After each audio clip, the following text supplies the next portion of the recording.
My name is Professor Hamzah Mustak. I'm an ophthalmologist and trained at the University of Cape Town. And I ran the oculoplastics unit and ocular oncology unit at Cape Town at Groote Schuur Hospital for the last 10 years. I then went on to do a fellowship at the Jules Stein Eye Institute in Los Angeles. And then from there brought back the skill set to the patients in need here in South Africa.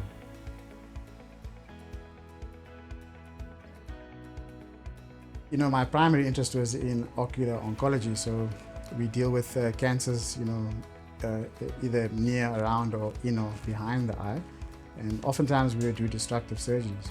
And also working in ophthalmology, we would see a lot of patients who had trauma, sustaining orbital fractures, and this was a rare skill set in our country, and the two complement each other.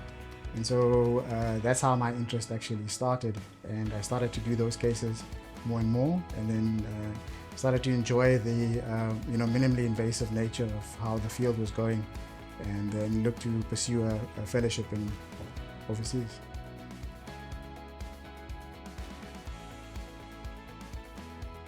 So if we look, I think the major shift has been towards more minimally invasive, small incision techniques, as well as the integration of technology using AI, robotics, and also sort of microsurgical instruments, viewing systems like endoscopes.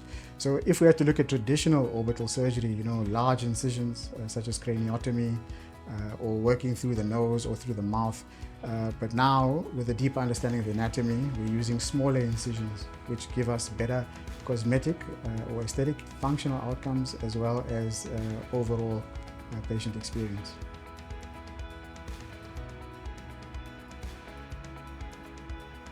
One of the biggest challenges is access. So you're working in a sort of small space,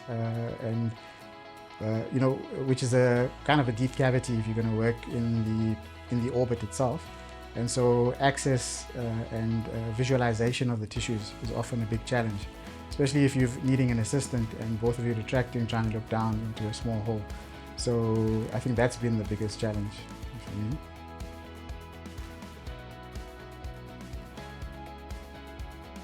So in terms of the tools or technologies, what we're wanting is precise instrumentation.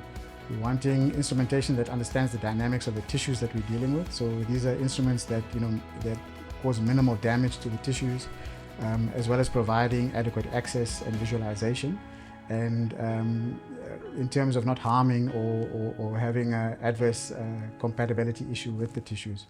And so we're looking for things that are maneuverable, that are reliable and have consistency.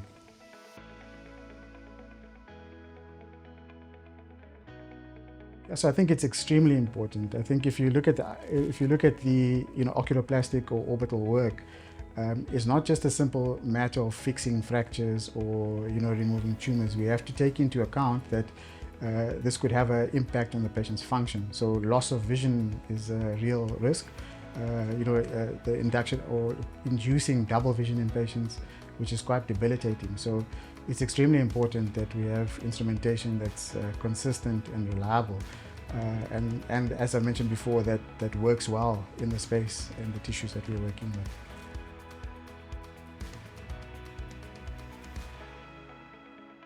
Yeah, so in terms of the efficiency, having tools that allow for retraction without harming the eyeball or the surrounding tissues, and then using I suppose implants that are have good biocompatibility, so they're good compatibility with the tissues that we're working with. So implants that are thin, manipulable, like the Super implant, and that can sort of are easy enough to put in with small access surgery.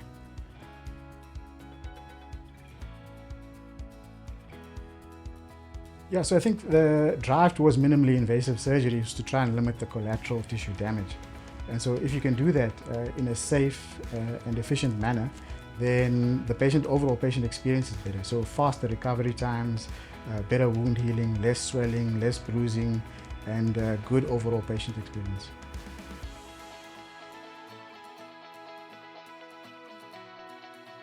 If I look before and after, and I think I touched on this earlier, is looking at the one, so intraoperative impact, right? So it's shorter operating time.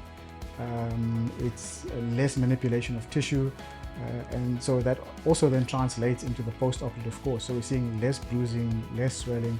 In fact, I often don't even have to keep patients overnight, which we used to for observation. They can often go home. In fact, patients wake up asking if they can go home because the tissues are, the materials that we've been using work so well, and we don't need to be putting in big implants and devices.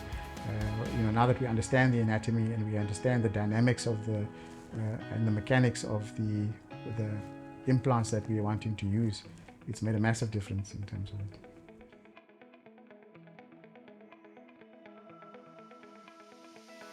So one of the things that surgeons are always stressed for is time, and so I think where we can improve or make time more efficient is a massive advantage to us. And so having the right instrumentation and the right equipment goes a long way towards that. The other is that if you've got less complications, then it's less needed patient contact time. Less time taken away from your practice in dealing with issues and complications and managing that. So for an overall good patient and surgeon-centered experience, I think it's very.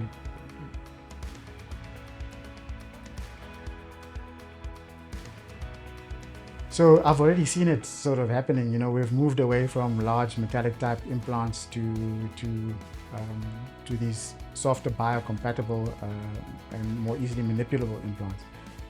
One of the things I've enjoyed in this evolution is having implants that you can customize yourself, or actually now with technological advancements you can get 3D printed customized implantation, which all helps in terms of improving both your aesthetic and functional outcomes for patients.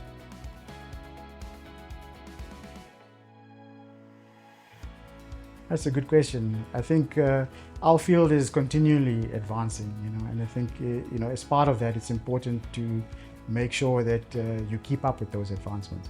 But we also have a responsibility to ensure that we know how to use those instruments and equipment and technologies effectively, that we have opportunities to test these in non-clinical situations before we adapt them into clinical situations, and that we build up experience with them prior to doing these procedures.